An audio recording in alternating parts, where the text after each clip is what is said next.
Hello, listeners, subscribers, watchers, and fans. Welcome to another chapter of the SDR DiscoCall show.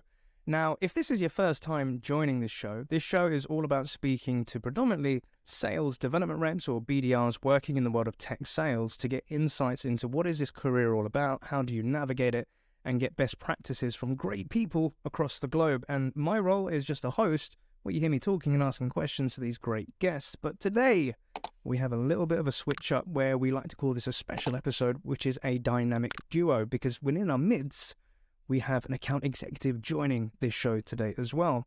So a bit of a backstory. How did this show come about? So with one of these guests, we've been conversing on LinkedIn for quite a while. And funny enough, one of their current employees was one of the first guests on this show.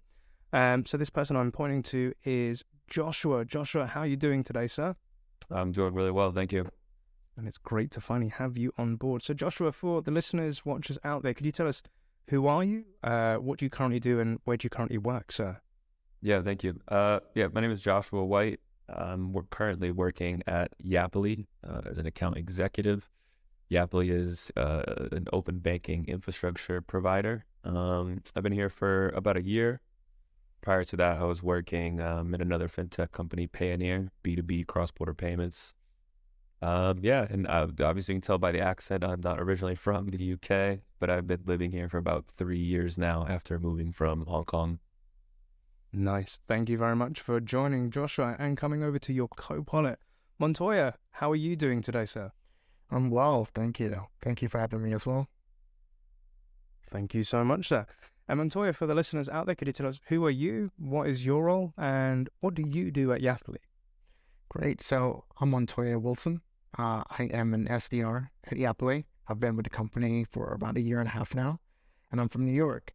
Currently in London. I've been here for about 2 years, and it's been a great journey so far. Absolute pleasure to have you on board, sir. Thank you so much. And Montoya, outside of sales, what things do you like to get up to? What sort of activities float your boat? Well, I'm a pretty active guy. Growing up in sports, I've always been an athlete. So from swimming in college, now I'm more so into the gym and cycling and so forth. I did do a bit of bodybuilding in my early 20s. Now I'm more retired, but the training and the daily routine is still there. So very health conscious and just being active. I love that. Hopefully we can bring some gains to this show, and 100% it's all about consistency and keeping healthy. And Joshua, how about yourself? You've had a bit of a sporting career in your background as well, right? Yeah, it's definitely a way that Montoya and I were able to establish a good relationship when we first started working together. Was that I played professional basketball for almost 10 years internationally, and I've always been quite health conscious. Not the bodybuilder that Montoya is, but I do stay active in the gym myself. Love it. Thank you so much. So for all of our listeners and watchers, what we normally do at this point is we share our screen. So for our YouTube fans out there, where we'll be visiting the LinkedIn profiles of our guests. And as a gentle reminder, we'll place their LinkedIn URLs in all of our show notes so that if you want to connect with them, ask them any questions or anything that you heard about in the show today, feel free to reach out. So coming over to yourself, Joshua, as you said, retired professional athlete. You've had an extensive career, my sir. So as we've seen, we've been a student mentor, head counselor, a chess instructor, so you must be quite a strategic guy, basketball coach, professional basketball player, and obviously an account executive. So could you kind of walk us through the highlights of your career and how did somebody that went from this type of field then end up in tech sales? Yeah, it's not the traditional path that you would see as your normal AE, I would say. And by the way, I'm actually not that good at chess. I think the energy there was that I'm good at leading and maybe teaching. And so I was able to kind of manage a classroom in that sense. It also helped a lot in my basketball coaching career. I supplemented my professional basketball playing career with coaching. And on the back end of that, I was able to build essentially a basketball agency. At the time, I didn't totally realize how that was working or how that translated into growing into being a sales professional. But essentially I was cold calling teams asking if I could play for them, and they would say no most of the time, because why would they take me? Instead I would, at the end of the call, I would say, hey, well, what do you need? And they say, hey, I need a 7-foot tall man or a 6'9" woman to join our team. So then I created, at the time, what I didn't realize was partnership channels with current players. And I would say, hey, I can introduce you to teams if you could introduce me to your contacts or points of authority at clubs. And I kept practicing those exercises until I was able to place myself with teams and place the other players with teams, building an agency as well. Leveraging kind of those skills on top of getting a degree in business admin, I was able to, land my first fintech role at Payoneer. It was a really good learning experience and very much an entry-level role, but the sales team there, and actually the director of sales was actually a current GB triple jumper. Oh, wow. And many other members of the sales team were former or current Olympians, GB athletes. So they were able to kind of bring me along really quickly by, using the language and mentalities that we're used to as athletics to apply to, the sales disciplines. I very much overachieved my targets, and I learned a lot from that team in general, and I was able to leverage that to come to Yapily as an account executive, where now when I've kind of shared that backstory, it does make more sense, and a lot of these skills translate really well into this career. I love it. Like the vision that I'm getting in my head, Joshua, is like with these like athletes working within sales, like when it comes to team building events, you guys must get super competitive.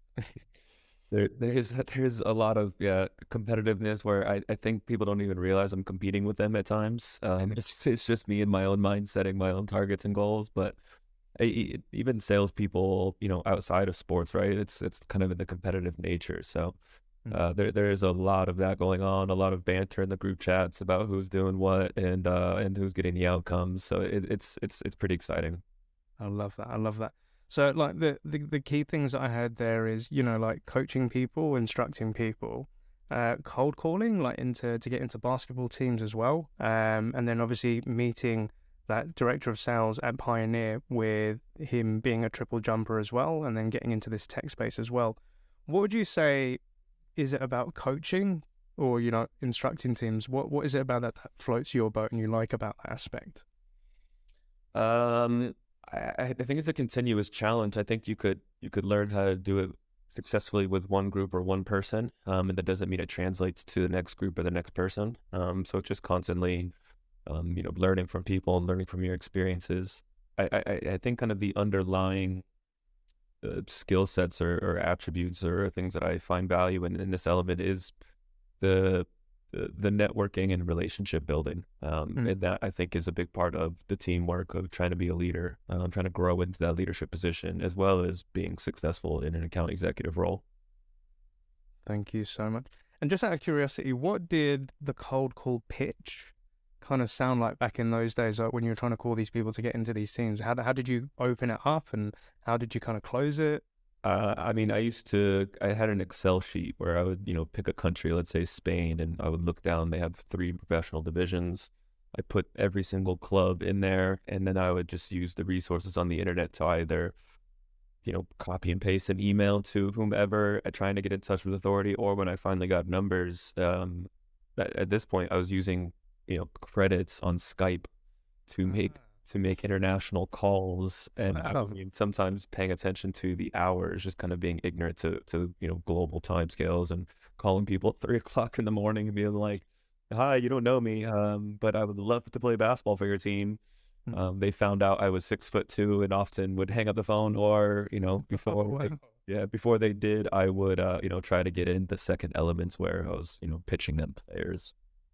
I love that. And I think any salesperson that's listening to this podcast or watching this video is like, okay, if this guy didn't work in sales and he was doing this, like you were finding tools, you were finding numbers, and you were like basically cold calling this. Did you learn this from anywhere? Like, or how did you come to that strategy? Yeah, just out of necessity. I wasn't good enough for an agent or manager to represent me. And it's a bit of chicken and the egg as it is working in tech or fintech. to get these roles. And so I just knew I had to play a numbers game, that if I called enough people, if I had enough touch points, that someone sooner or later would say yes and give me a chance, even if, they made a mistake by saying yes. But I could, hopefully prove myself in that environment. And, luckily I did have the hard skill sets in basketball to prove that. I was able to perform and then leverage those performances to get, more opportunities. Wow. A self-coached cold caller. I love that, Joshua. That's so cool. Thank you so much. And coming over to Montoya yourself, so we're going to check out your LinkedIn profile. And as a reminder, you can always find the URLs in the comment section below if you'd like to connect with our guests. So, Montoya, with your experiences as well, you've had some quite cool ones where you've been an entrepreneur for your own business, director of aquatics, a teacher, sales consultant, sales manager, and then most recently in the last year and a half, working as an SDR at undergrowth for Yapily. Like, what's your story, sir? Yeah, so I guess my story begins at university. While at Malloy, I was doing a bit of bodybuilding, trying to compete in men's physique division. Spent a lot of time studying, and then when I'm not studying, a lot of time in the gym. Lots of people would ask me, what are you training for? I'm like, explaining to them. They're like, very strange, but how can I get to look like you? No, you get the 1 and you get the 2 and then the 3, and then you're like, you know what, maybe I could be supplementing my income by doing personal training. But that required me actually working at the gym and actually spending a lot of time, which took away from studying. And my day job at the time was being an aquatics instructor, teaching kids how to swim.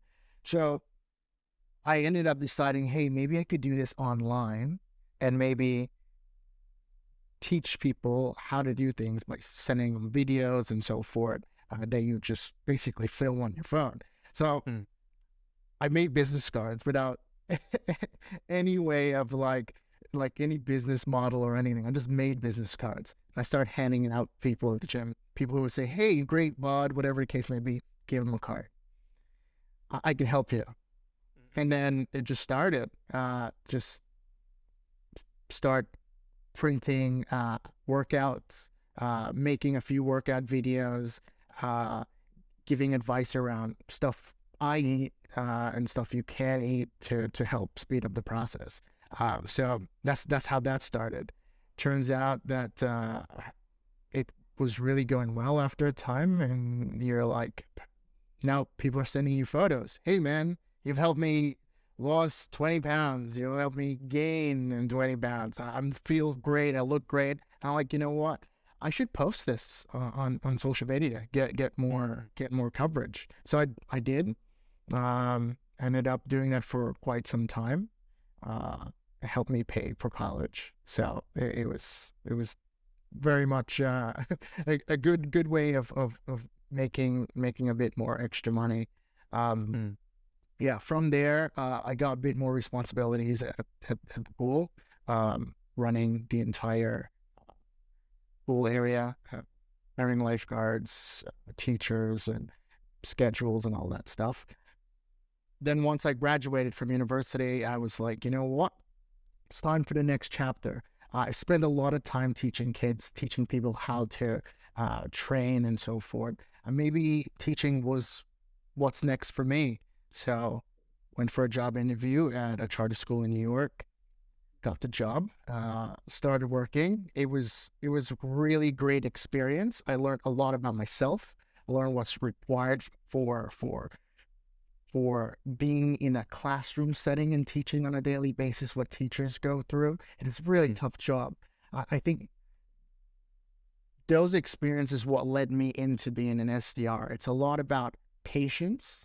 It's a lot about listening, being very attentive, and then questioning yourself at the end of the day, hey, what didn't go so well? And how can I better myself for the next day? Because you're showing up not for yourself, you're showing up for someone else, you're showing up for little people. And then also taking the time to congratulate yourself for the things that did go well and the things that didn't go well yesterday, but it went well today. And you're like, yes, small wins. Okay, there's a room for improvements. So after spending my 10 years as a teacher, I decided, you know what, these skills is very much transferable in business, and I could really sell. So started looking for a sales job, and I found Home Advisor, which was really, really good foundation for getting into sales.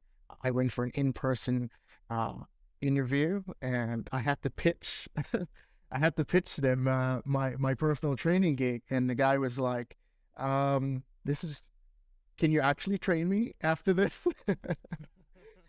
And I was like, "Well, I think I got the job." And he's like, "Definitely." So that was another great experience. I had no history with cold calling, but it was very much cold calling centric. And this is where I made my bones, calling 200 people a day, people randoms that are in the construction business, trying to sell them leads. And it was a great foundation for getting over the fear of cold calling. I learned you just got to jump in feet first. You're going to get a lot of no's, but don't worry, you know, this is in the learning process. So it was very much a learning experience, and learning that things are not always going to go your way. But when you get those small wins, oh, they feel like you've won the Super Bowl or something. Yeah. And then once I moved to the UK, got another sales role in tech sales. It was a bit of, it was a startup, so a lot of all hands on deck type scenario. It was selling, it was account management, it was a bit customer success, a bit of accounting. So it was another great intro to seeing what is out there, but also learning a whole bunch of different skills, which made me an even better salesperson, having those discovery type calls with different companies in different industries, and learning how to listen and understand what they need, so that you could then pitch based on that. So now I'm here at Yapily. I love that. That's an amazing story. And I'm imagining all of that. So like, you know, and some of that resonates with me, because like what you're saying, like, okay, like you were, you know, bodybuilding, you were training people, asking, okay, what are you actually doing? And then you're walking them through the process, and then, you know, them asking you, can you do the same for me? And then, you know, you give them plans, you write out nutritional stuff. They start then sending you results, pictures like the before and after, and you're like, hell yeah, this is very cool. And then, you know, you then start putting out business cards. The same way with me, like when I was with customer success, people would ask me sales tips, and they kept asking. And I always said, I don't get paid for this, so I can't do this all the time. But then I thought, well, actually, I could get paid for this. So that's when I launched my own company, right? And similar to you, putting on social media, trying to get the name of HappySelling out and everything. And then coming into that element of, you know, teaching as well. So like you said, you're there to figure out what worked well in the class, what didn't work well, helping these young people, showing up for them.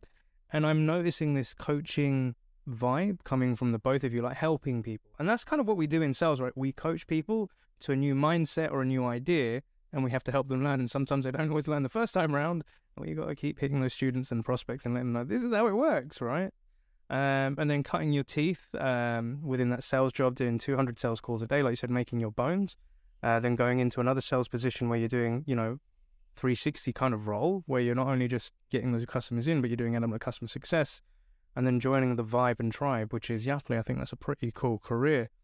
So if we come back to yourself, Joshua, for a lot of our listeners and watchers who are predominantly SDRs, you know, most of them want to aspire to this role of an account executive. I did as well, because I thought that's where all the guts and glory is. That's where all the money is. And, you know, your success, you become an AE.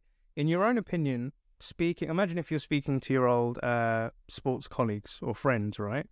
And you come to them and say, yeah, I'm doing this AE role. How would you define what an AE is, and what does it actually mean to be an AE to you? I think I have a funny answer and I have a realistic answer. Sometimes it feels like I'm a glorified secretary. What I mean by that is not to discredit secretaries or anyone in general, but it's the reality is my role is to facilitate many different departments and questions. So there could be issues with, when legal contracts, when legals are out, I need to facilitate the legal teams. With compliance, I need to facilitate the compliance teams, the dev teams, the product teams. So there's a lot of, facilitating meetings, talking to the right people, but that's also one of the beauties of the role, is that you get a really large scope of the entire business, and you get to communicate with everyone from every department. So it gives you a really good understanding of how the business actually functions, what everyone does, and then you can start to learn how to add value to those different departments. So you're not just only calling them to bother them about a contract. You can start to learn, okay, this is what they get, these are their KPIs, what they get judged for. This is how I can help facilitate them to make sure that this is a two-way relationship. But I mean, overall, the AE role is 360 sales. You have a sales qualified opportunity that you need to educate them in most cases, and bring them along through the commercial conversations, through the legal conversations, up until you can get that contract signed and hand it over to, in our case, implementation engineers. Sometimes it would be customer success managers and other businesses. That's a pretty solid answer. And if you were speaking to basketball or family and friends and saying succinctly, what does the AE do? How would you explain it to them? I'm a closer. Yeah, very, very, very simply put, my job is to close deals. I love that. So again, with our listeners that are listening in, some of us maybe think, okay, that's where I want to go. That's what I want to do. And then there may be others where sounds cool, sounds scary. I don't know if that's what I want to do. Starting off with Montoya, that's kind of a position that we all start at, and we get a really good insight into what somebody like Joshua does. But Joshua, in your own opinion, what things should people be considering if they're going to go into a job like yours? What should they think about first before applying? I think that it's important to have kind of the BDM SDR experience under your belt first, whether that's you did that job exactly, or kind of like my background was different. I did do it in other ways, not the traditional way, but it's good to know what it is to make 100 cold calls and to deal with the rejections, and then also to call someone 8 times, on an 8th time they say yes. It's good to understand those experiences. The AE role, I don't think, if you're an SDR, it is for every single SDR to want to be in AE. Some SDRs might want to go into implementation roles or pre-sales engineer roles, where they're actually more interested in the tech side of things than they are on the commercial side of things. The SDR role isn't about commercials as much as it is about qualifying and finding, potentially good customers. Whereas the AE role can be kind of shrewd sometimes when you're talking with customers and dealing with prospects, and especially when it comes to the commercial sense. And then you're going to feel that pressure from the top down as well too, when you're dealing with your management. So it's a good role, but respectfully, it's not for everyone, because people have different, mentalities and goals, and personalities. 100%. And to even give my own experience, I always wanted to be an AE. When I became the AE, I did it for a year and a half, and I realized I just didn't like it. And again, there was nothing wrong with the role per se, but it just didn't fulfill me the way that I thought or pre-imagined it to do so. I found it, doing the demos, having conversations with procurement, with legal, it was just a minefield, and it used to stress me the hell out. And then I got my VP of sales saying, okay, what's your number? What's your commit? Oh, okay, I need to forecast. I need to do this. And I was more happy of once giving the demo, seeing the customers signed, and then seeing how they grew, and then thinking about, upsell potential. So I found, I did have a hunter mentality, but I had a better persona around being a farmer mentality of helping customers grow. So I transitioned into customer success, and I was much more happier, But to your point, being within the SDR role, you get a lot of insights working alongside your AE and counterpart to see what they're going through.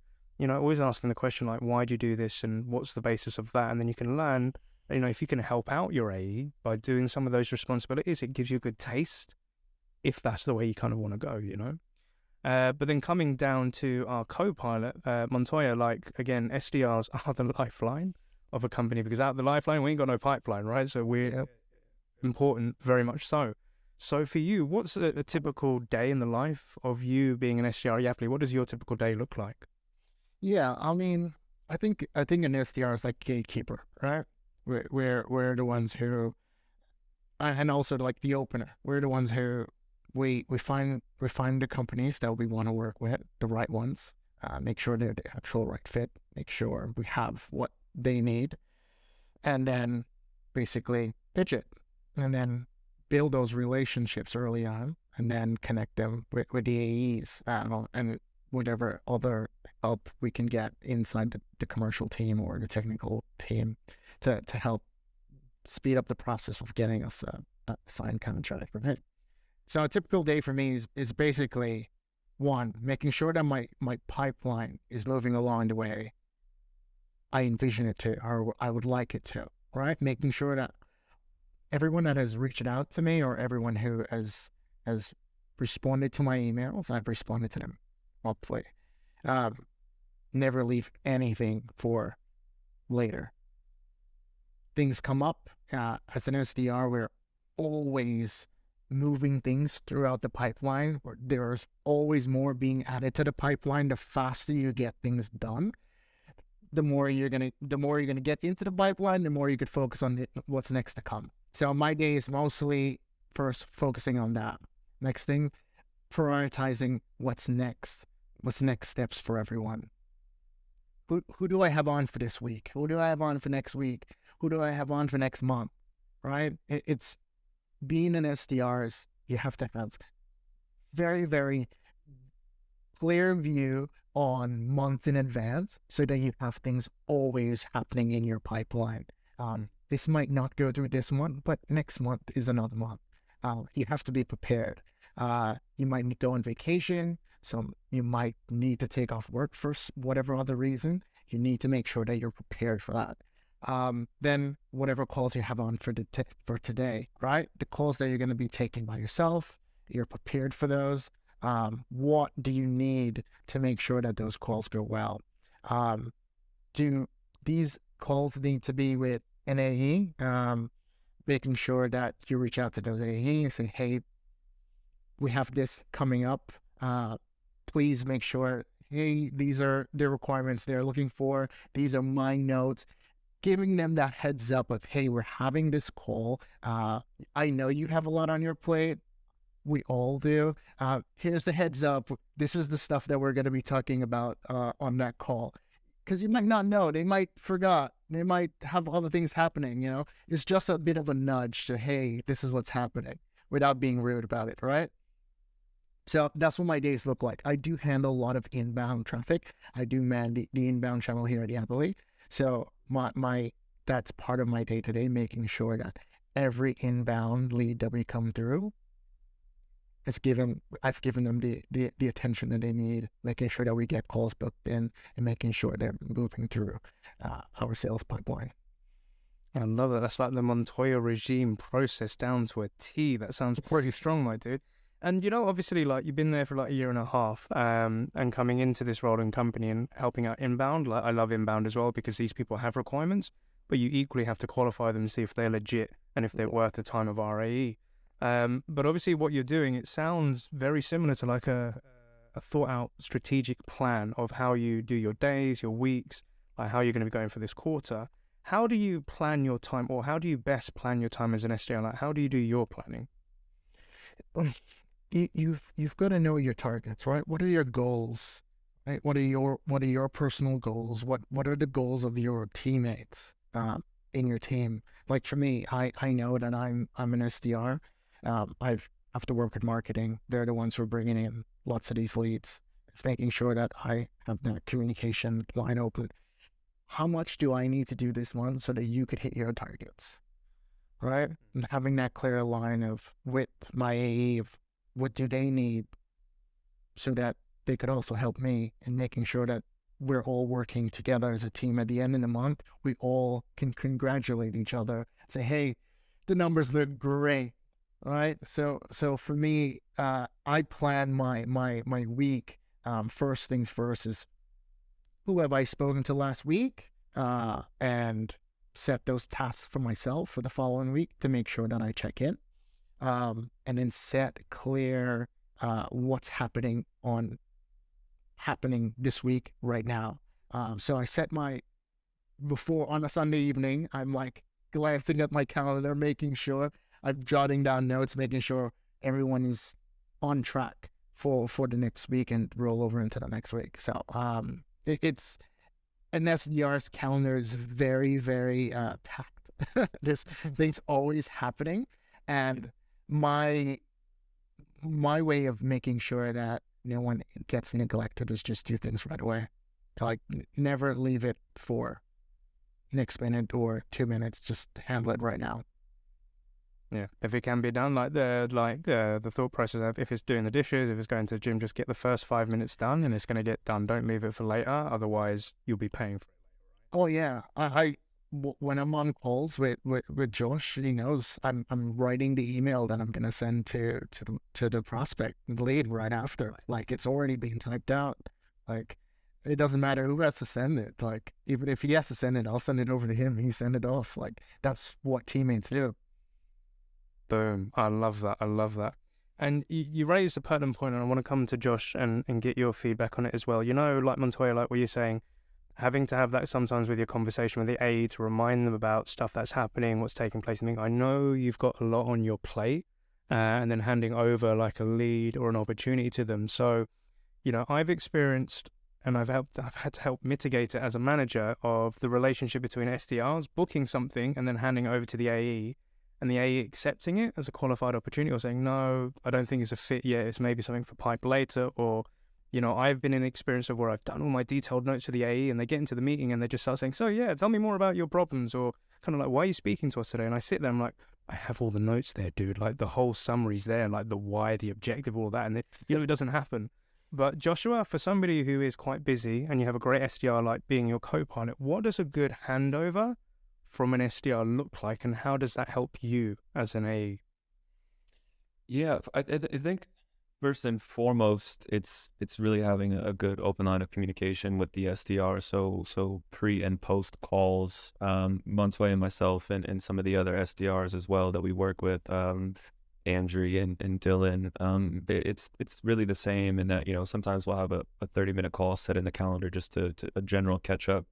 Montoya and I will often, our kind of cadences, just notes being sent back and forth ahead of the call. So there is, you know, whatever information can be expressed. And so I don't necessarily ask the same questions, or I can dive a bit deeper into some of the notes or some of the things that have already been acknowledged.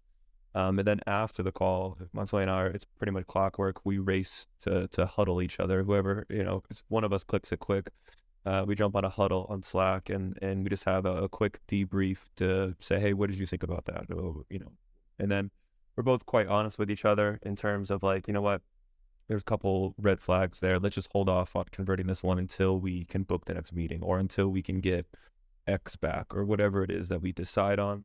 And then I'd also say too, you know, I think we both have built a relationship of trust where it's like, hey, you think it's good, cool, do it. Or I think it's bad, don't do it, you know? So there's not really ever any, you know, arguments over it. It's really open communication. And then truthfully, you know, some ops might slip through the cracks. You know, we say, hey, let's wait a couple weeks, and we do. And then a couple weeks later, you know, Montoya is really good, and some of the other SDRs are really good about, you know, appreciating kind of my role and their role, and they'll ping over, hey, these 3 emails, can you just check and have you had follow-up? What should we do? It's either time to qualify or unqualify this. So I think it's, for us, it's just all about communication and just being really open and trusting each other and our expertise and what we're capable of. I love that. Thank you so much. And yeah, you're right. It's having that regular cadence of conversations with your co-pilot. And I love that, you know, debriefing after the call. What did you think? What did they think? Because sometimes, you know, a call will happen and the SDR will say, hopefully that converts, and the AE then goes quiet on them. I've had it done to me. I'm like, dude, did it happen? Oh, I'll get back to you. I don't know yet. I'll come back to you. But having that regular communication, you know, like trying to mitigate those sort of like debates or heated arguments about it. Like, is it clear cut? And sometimes it's not, you know, it may fall into a no man's land of, until we have that next meeting or we see that potential interest, I can't really count it as an opportunity right now, because I think for our listeners as well, need to understand is that when an account executive commits something into their pipeline, it becomes visible to their boss and the VP of sales, and they have to then give an explanation as to why is it in pipe, and is it commit, is it best case, do we need to qualify it out? They are scrutinized and they have to have a hygienic view on their pipeline as well. But equally, and coming back to you, Montoya, and not to kind of put you on the spot, because there are those opportunities that, they fit all the criteria. We've got the right person into the call and they have the conversation with the AE, and we potentially see an opportunity, but it doesn't happen with our AE yet because they want to see something else from the prospect first. How do you best have that conversation with your AE of like, look, it fits a bill, I think it should move forward, but that person may think it's not ready yet? How do you handle that as an SDR? I think first thing first, I think it's very important to understand very, very clear from an AE's perspective, from an engineering perspective or technical perspective on what makes a really good op, right? I feel you could do all this work, but if it doesn't fit technically, then it's not a good fit for the company. And if the AE doesn't get the answers that we need around legal, around volumes, the money, and like these are very difficult conversations. Like they're not going to get that deal signed. So I think as an SDR, it's really important to understand the other side of the coin. And when you're going through the process, it's about learning as you go through. And you might have a call and it might go really well and your AE will convert you up. But then pay attention. Did that lead get signed? Did they win that all?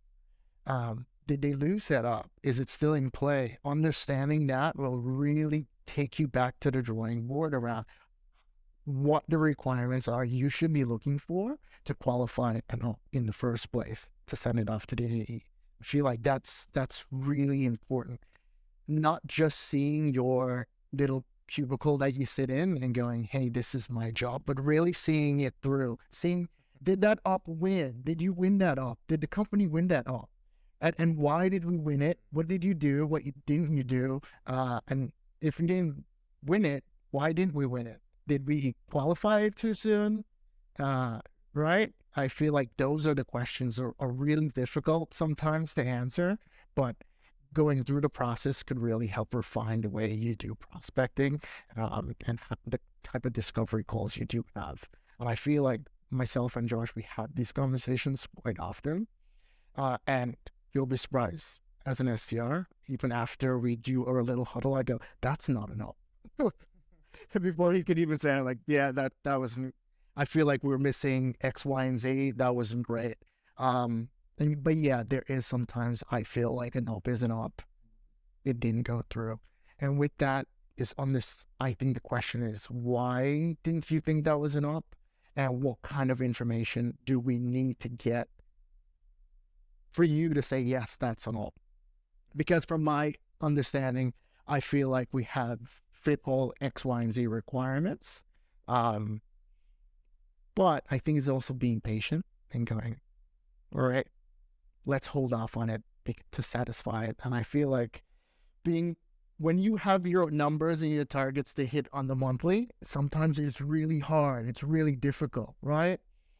And I feel like building that trust with your AE and being very upfront and going, hey, I need X, Y, and Z, and going say, hey, I don't think that's a lead, or I don't think that's an opportunity. I feel like I've made a mistake here, or we should have gone. So your AE is going to trust you, and they're going to trust your judgment. And I feel like that's part of it. But I think it's better to try your best to get as many leads across the board earlier in the month and not wait till the end of the month. But some things are out of our control.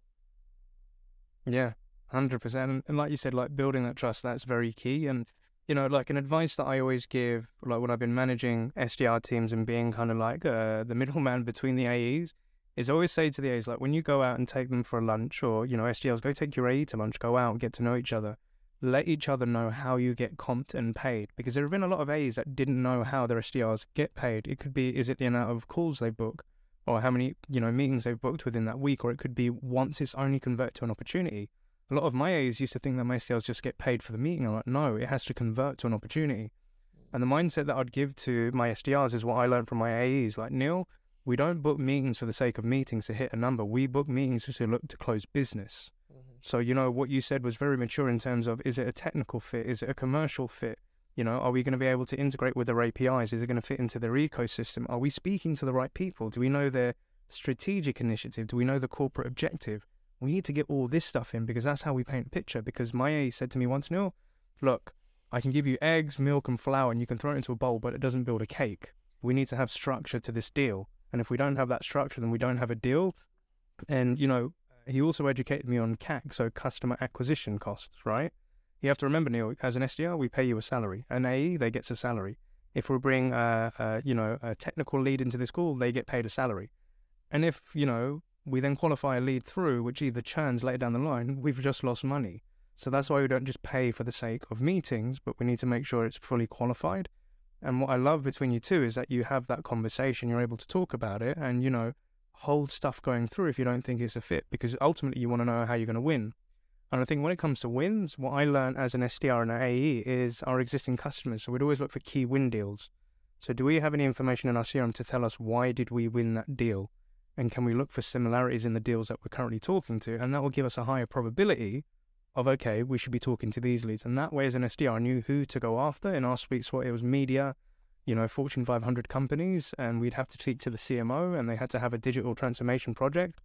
That's the most likely way we're going to get in. And those were the ops that I wanted to bring over to my AE as well, right? Yeah. But you're talking about a good relationship and co-pilot between yourselves. So like Joshua, obviously a lot of people are listening to this and they're like, this sounds like a dream scenario. We need people like this in our organization. This is what we need to do for SDRs. And I can imagine this hasn't been an overnight process, right?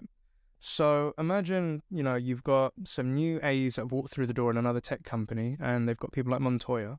What advice would you to give them, like 3 bits of advice on building that sort of culture and getting that sort of structure to work in a similar way? What 3 bits of advice would you give to that sales leader?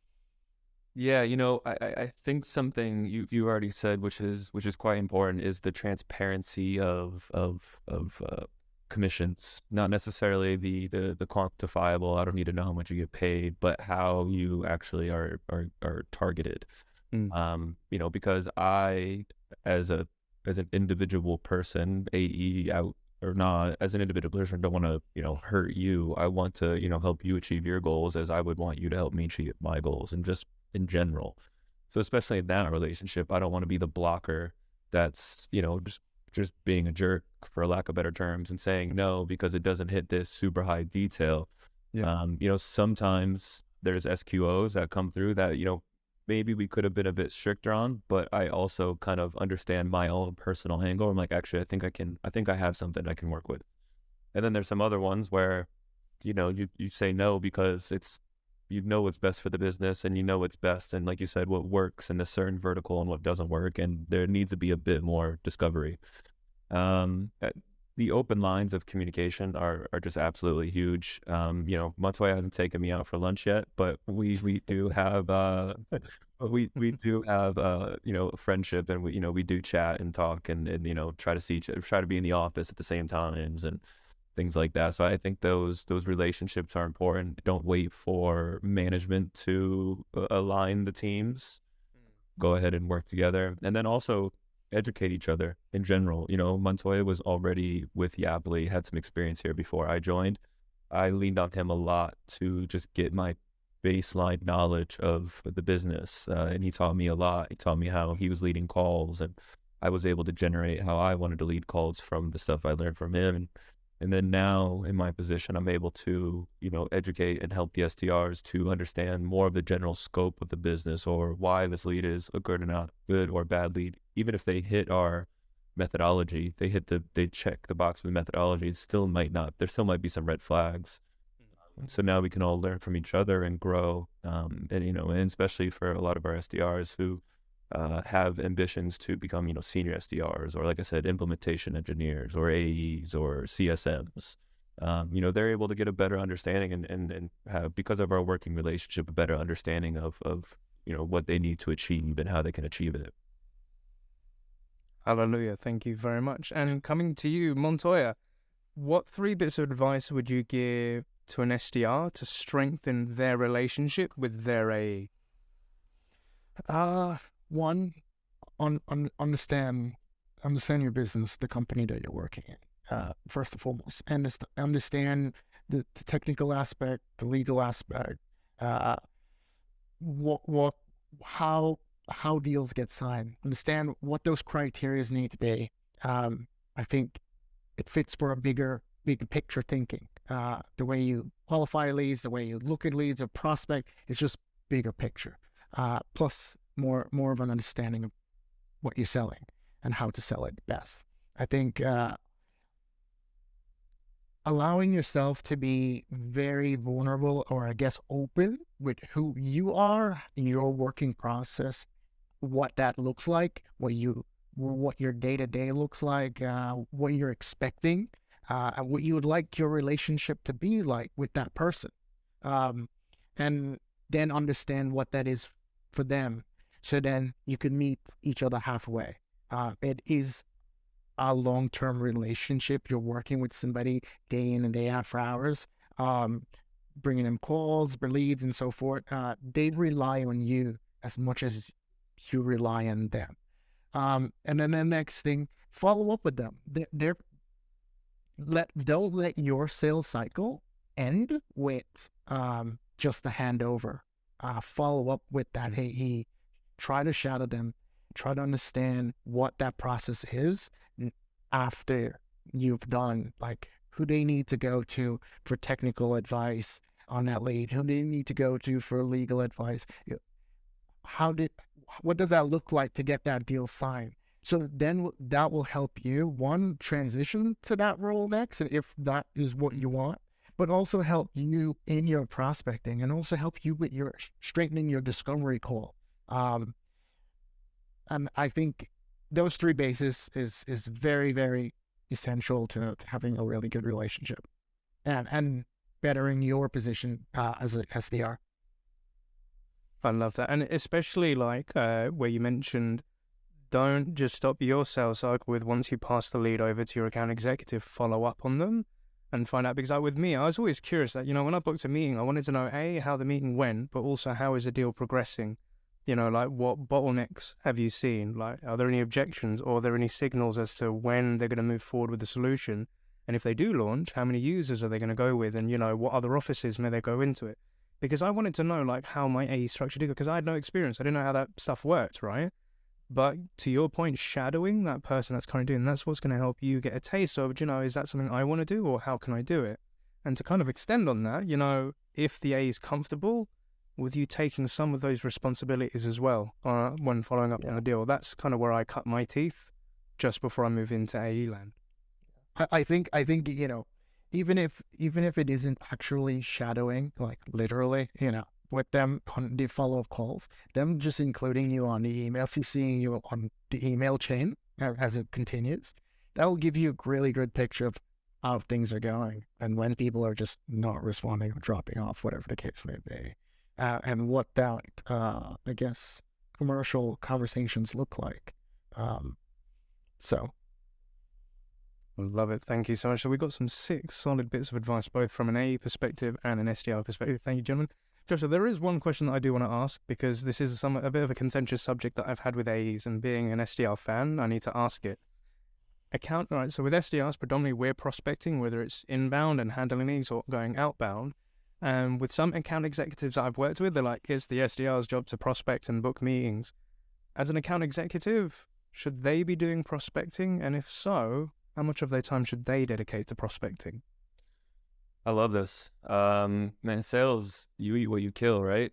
So look, you have targets. In your business, in your business model, can you achieve your targets simply from what the SDR or marketing team generates for you? The answer is probably no, unless you're getting some super deals. And it's no discredit to them. It's just that's not their full responsibility. The AE is absolutely meant to network, build relationships, and work on outbound channels. A few ways that I do so. One is how we came in contact on LinkedIn, and just connecting with everyone, sending a message straight away, making quick introductions. I also go to a lot of events. So whether that's I'm going to a Women in FinTech event this Thursday evening. Last week I was at the retail payments event. I went to a banking as a service event one evening. I went to a crypto event another evening. So just really putting yourself out there. Not only will that generate immediate outbound, immediate network, but it also gives yourself credibility within the space. People will see your face more often, and then maybe one time they come into the inbound channel like, oh, I recognize you from this event. You already have rapport, makes the deal that much easier. So AEs, if you want to look good, if you want to do good, and if you want to excel, you absolutely have to do your own outbound and prospecting. Thank you very much for ending that debate, and to end it with always be prospecting, whichever side of the fence that you're on, gents and ladies out there. All right, so you've given us some good bits of advice, and, I normally ask that question, and I think you guys have already answered about the 3 bits of advice, but to kind of shorten this, Montoya, if you could give yourself one piece of advice, and you're speaking to the young Montoya who's, in training people, they're sending his pictures, and he's just about thinking, I could get into sales, what's that one bit of advice you'd give to him? Keep going. Like, just keep going. It doesn't matter what it is. It might be too big. You might not know it. You might not feel confident about it, but just keep going. You're gonna get there. Thank you very much. And Joshua, speaking back to that young German back in the day, what's the one bit of advice you'd give to that young Josh? My long-winded answer would be, don't be afraid to fail, and specifically ask for feedback, ask for criticism. I don't want to be I don't want a pat on the back to tell me what I'm doing well. I want to know what I'm not doing well, what my weaknesses are. I'm not listening to the delivery. I'm listening to the message, and use those to improve. Just be positive about it. Take it on the chin, and try to grow and learn, because, that's what it's all about. Oh yeah, FAIL stands for first attempt in learning, right?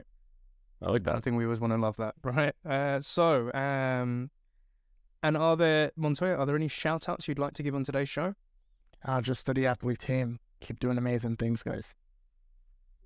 Hell yeah. Please say hello to Claudia for me as well. And Joshua, any shout outs for yourself? I'll just piggyback that. Shout outs to our commercial team, to the SDR team, AE team, and obviously everyone that we work with in the process. Like when I get the credit for closing a deal, there's 8 people who played a part in that in Yapily. It's not just me. I just, like I said, glorified secretary that facilitated the deal. So it's always a team effort. So yeah, shout out. Hell yeah. Love it. Thank you. And a big thank you to all of our listeners, watchers, and subscribers that have been joining us on this journey with Joshua and Montoya today from Yapily. Again, you'll be able to find their LinkedIn URLs in the show notes, so please connect and ask them any questions that you have off the back of this show. And again, if you're listening to this on a local podcast platform, please make sure that you give us a rating and subscribe. And if you're watching this on YouTube, make sure you like, comment, and subscribe down below. But Joshua and Montoya, thank you so much for being guests on today's special episode of A Dynamic Duo. I wish you both a great week and happy selling. Thanks for having us, Neil. Thanks for having us.